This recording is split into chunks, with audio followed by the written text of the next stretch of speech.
हाँ जी। आज हम एक नया सीरीज शुरू कर रहे हैं जिसका नाम है एनसीईआरटी की पेज बाय पेज सीरीज। ठीक है। इसमें हम सबसे पहले 12th क्लास की एक यूनिट शुरू करते हैं जिसमें हम इकोलॉजी लेते हैं। तो देखिए, इकोलॉजी के अंदर आपके 3 चैप्टर दे रखे हैं 12th क्लास के अंदर।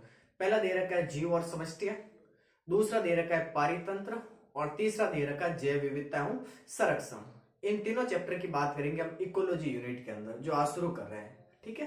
तो देखिए, सबसे पहले हम बात करें इकोलॉजी की, जिसमें हम पहले चैप्टर की बात करेंगे जीव और समष्टियां। ठीक है।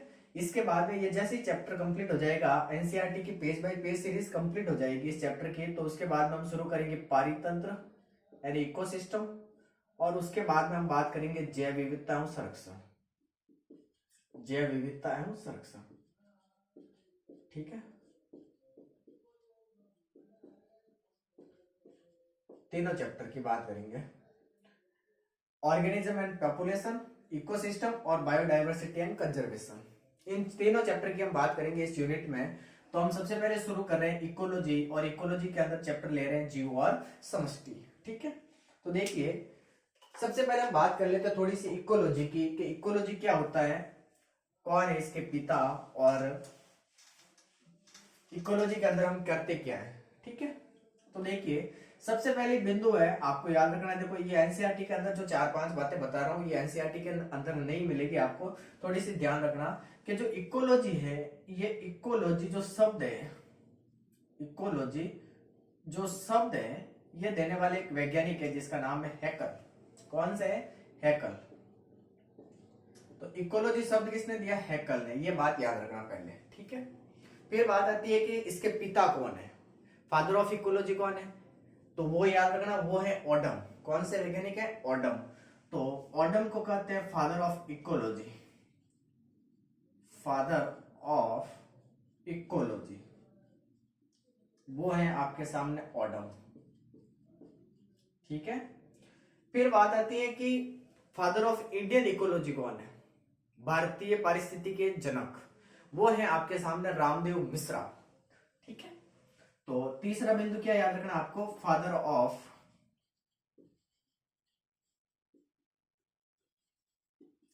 इंडियन इकोलॉजी,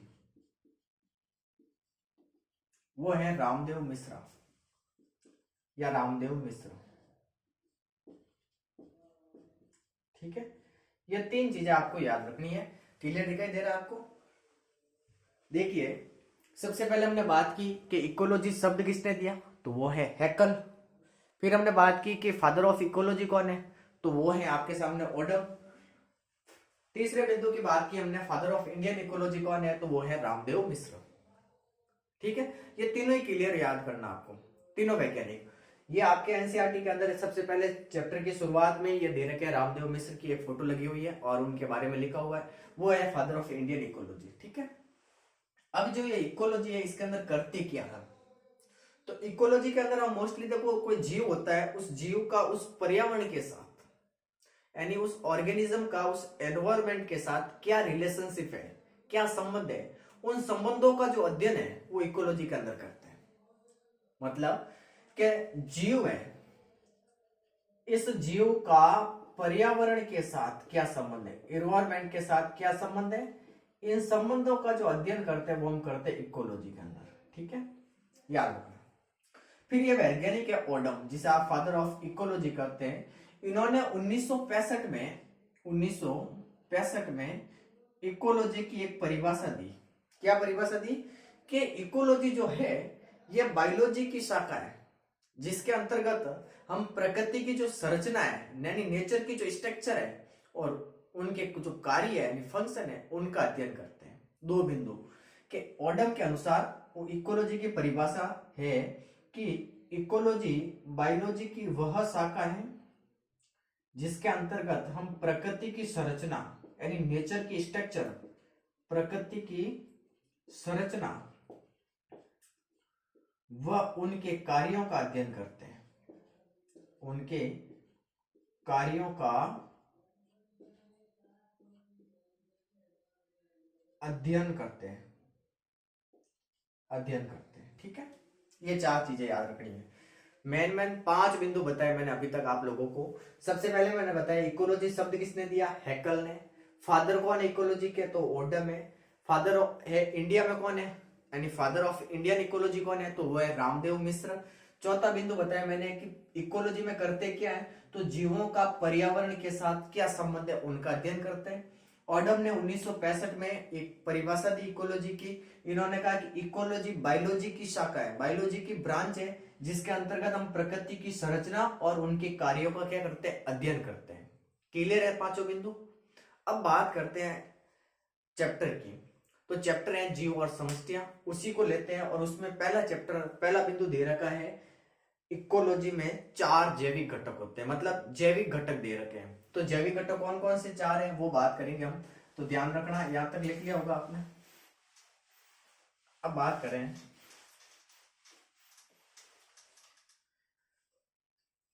इकोलॉजी चल रहा है, इसके अंतर्गत हम पहला बिंदु लेते हैं। इस इकोलॉजी के अंदर 4 जैविक घटक होते हैं, 4 जैविक घटक। अब 4 जैविक घटक कौन कौन से होते हैं, 4 जैविक घटक है, एक है जीव, एक है समष्टि, और एक है समुदाय, और एक होता है बायो। ध्यान रखना 4 जैविक संगठन है, एक है जीव, एक है समष्टि, एक है समुदाय, और एक है बायोम। ये 4 संगठन होते हैं इकोलॉजी के अंदर। पहला जीव, दूसरा समष्टि, तीसरा समुदाय, और चौथा होता है बायोम। क्लियर, याद हो जाएगा यहाँ तक।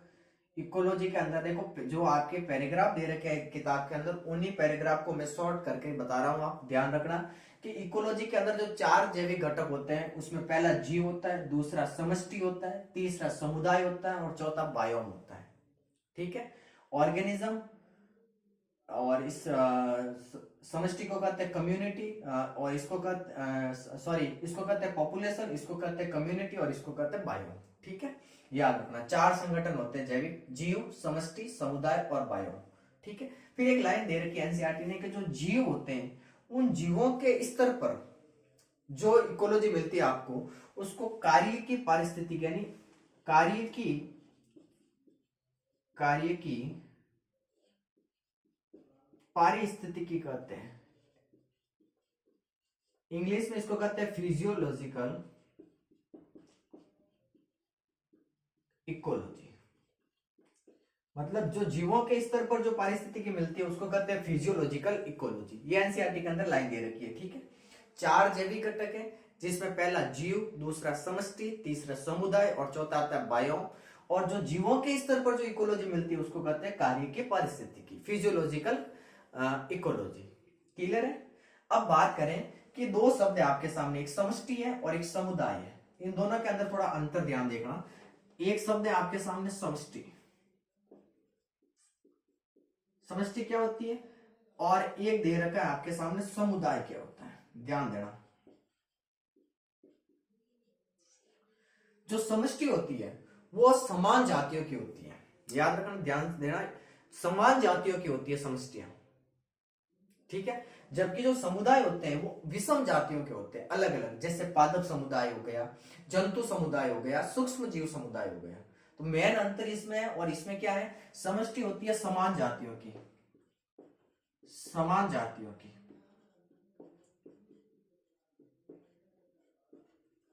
समान जातियों की होती है।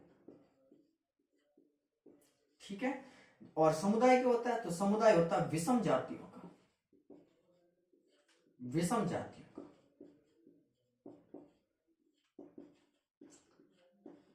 समष्टि और समुदाय के अंदर मेन अंतर है, समष्टि होती है समान जातियों की और समुदाय होता है विषम जातियों का। ठीक है, जैसे समुदाय की बात करें तो हम जैसे आपके सामने बात करें तो देखो एक पादप समुदाय हो गया जिसके अंदर सारे प्लांट्स आ जाएंगे, कम्युनिटी, प्लांट्स कम्युनिटी आ गई, जंतु समुदाय आ गए, एनिमल कम्युनिटी आ गई, सारे के सारे जंतु आ जाएंगे इसमें। एक होती है सूक्ष्म जीव समुदाय जिसमें सारे के सारे बैक्टीरिया वायरस आ जाएंगे। ठीक है, सूक्ष्म जीव समुदाय। क्लियर है चारों बिंदु। 4 जैविक घटक होते हैं, पहला जीव होता है, दूसरा समष्टि होती है, तीसरा समुदाय होता है, और चौथा बायोम होता है। ठीक है, जीवों के स्तर पर जो इकोलॉजी मिलती है उसको कहते हैं कार्यिकी पारिस्थितिकी यानी फिजियोलॉजिकल इकोलॉजी। फिर बात आती है समष्टि और समुदाय के अंदर मेन अंतर क्या है, तो समष्टि होती है समान जातियों की और समुदाय होता है विषम जातियों का। जैसे समुदाय में बात करें तो पादप समुदाय आ गया जिसमें सारे के सारे प्लांट्स आ जाएंगे, जंतु समुदाय आ गया जिसमें सारे के सारे एनिमल्स आ जाएंगे, सूक्ष्म जीव समुदाय आ गया जिसमें सारे के सारे छोटे जीव जैसे बैक्टीरिया वायरस सारे आ जाएंगे इसमें। क्लियर है यहाँ तक, नोट कर लो यहाँ तक। फिर हम बात करेंगे बायोम की। बायोम क्या होता है,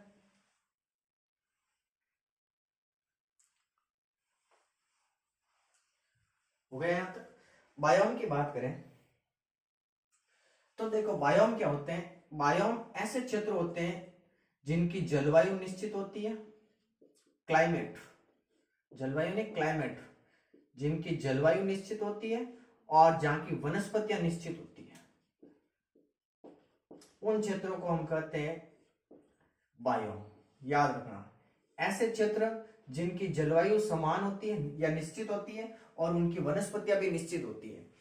बायोम का मतलब हो गया जिनकी जलवायु क्लाइमेट निश्चित हो और उनकी वनस्पतियां भी निश्चित हो, ऐसे क्षेत्रों को बायोम कहते हैं। जैसे आपके सामने 3 एग्जांपल दे रखे एनसीईआरटी ने, जैसे मरुस्थल हो गया, डेजर्ट मरुस्थल हो गया, वर्षावन हो गए, रेन फॉरेस्ट हो गए, वर्षावन हो गए, और एक हो गया ट्रूडा।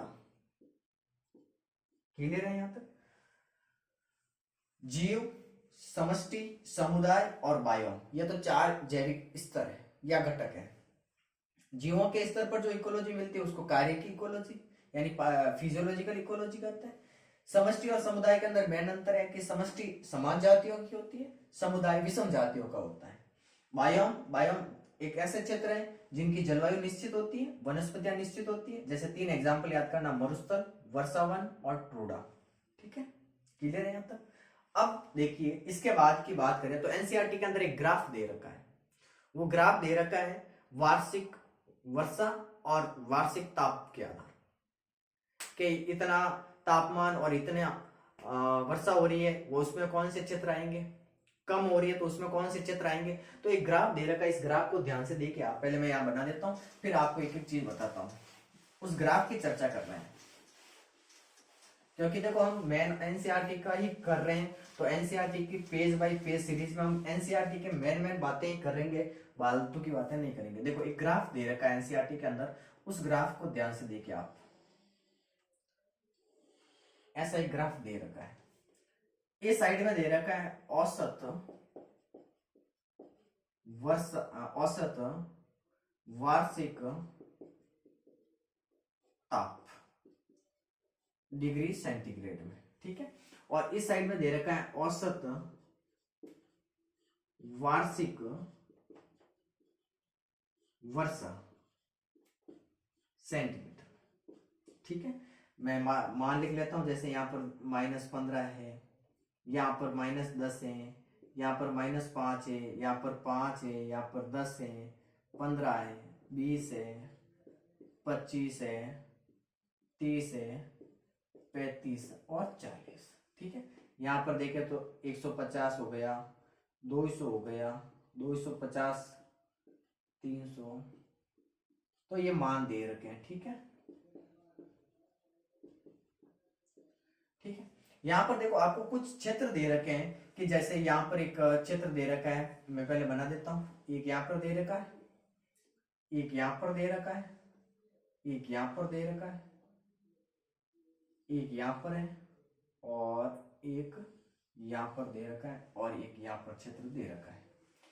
अब इन्होंने कहा कि जो यहाँ पर क्षेत्र होते हैं, देखो जहां पर ज्यादा वर्षा होती है और जहां का तापमान ज्यादा होता है वहां पर जो क्षेत्र होते हैं उनको कहते हैं उष्ण कटिबंधीय वन, वहां पर मिलते हैं उष्ण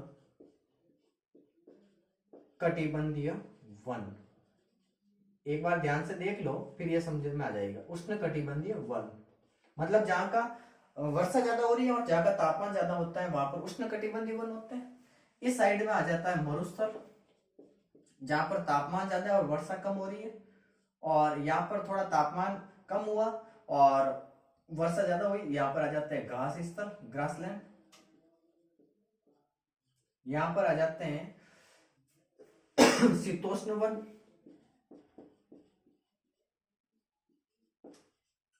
यहां पर आ जाते हैं शंकुधारी वन,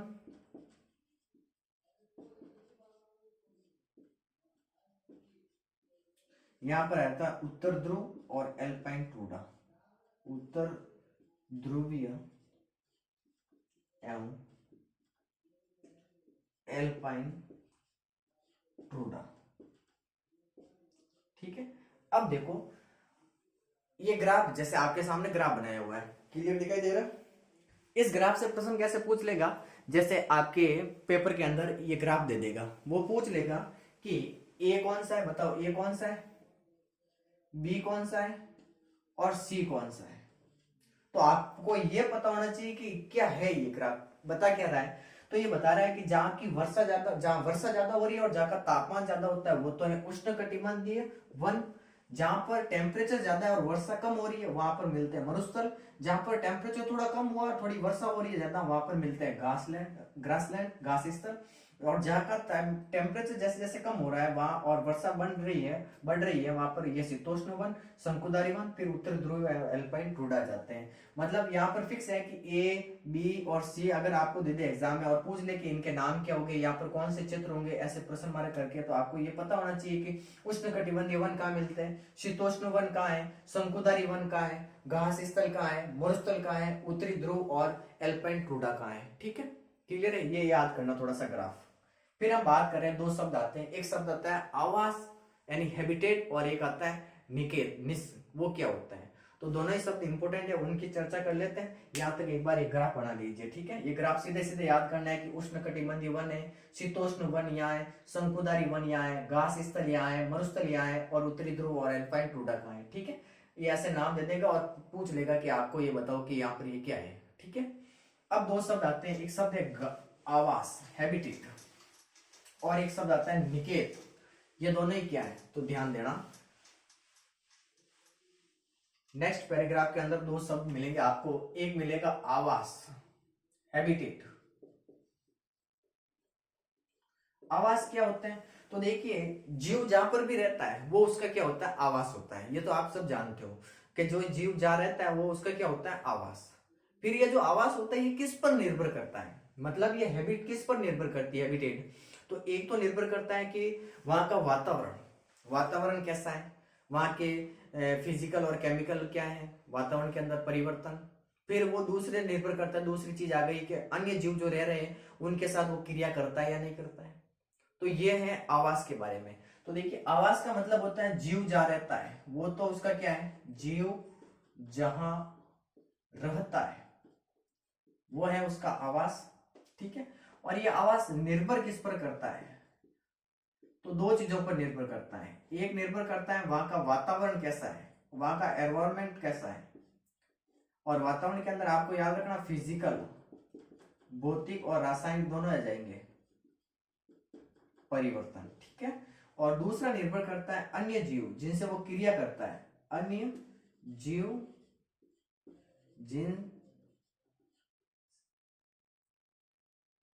जिनसे वह क्रिया करता है। ठीक है, ये दो चीजें याद रखना आवास के अंदर। ठीक है, आवास का है, आवास क्या है, तो जीव जहां रहते हैं वो उनका आवास है। आवास निर्भर किस पर करता है, तो दो चीजों पर निर्भर करता है, एक तो वातावरण के ऊपर और एक निर्भर करता है जहां पर दो दूसरे जीव रह रहे हैं उनके साथ वो क्रिया करता है। ठीक है, फिर एक शब्द देखेगा निकेत। निकेत के अंदर आपको तीन चीजें याद रखनी मेन, तो एक याद करना है क्रियात्मक संबंध, एक याद रखना संसाधनों का उपयोग, रिसोर्सेज का उपयोग, संसाधनों का उपयोग। अब क्या है, जैसा भी मैं बताता हूं आपको, संसाधनों का उपयोग, और एक निर्भर करता है वातावरण परिस्थितियों को सहन करना, वातावरणीय परिस्थितियों को सहन करना।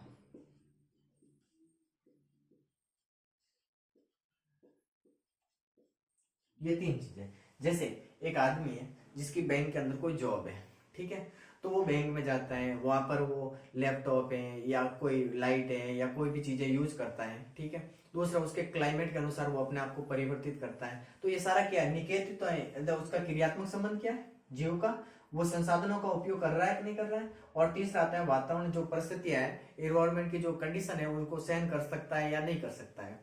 तो दो चीजें हैं, एक तो है आवास और एक है निकेत। आवास में याद रखना है कि जो जीव जहाँ रहता है वो उसका आवास है, और आवास निर्भर करता है दो चीजों के ऊपर, एक वातावरण के ऊपर और एक निर्भर करता है अन्य जीव जो वहां से क्रिया करता है जिनसे वो। निकेत के अंदर तीन शब्द याद रखना है, एक तो क्रियात्मक संबंध, ठीक है, एक याद करना संसाधनों का उपयोग, और एक याद करना वातावरणीय परिस्थितियों को सहन करना, ठीक है। ये है आज की क्लास में छोटा सा बिंदु इस चैप्टर का। नेक्स्ट क्लास में हम इसी सीरीज को आगे बढ़ाएंगे और जिसमें पढ़ेंगे अजैविक घटक कौन कौन से होते हैं और क्या क्या होते हैं, ठीक है। धन्यवाद, आज की क्लास के लिए मिलते हैं अगली क्लास में नेक्स्ट टॉपिक के साथ।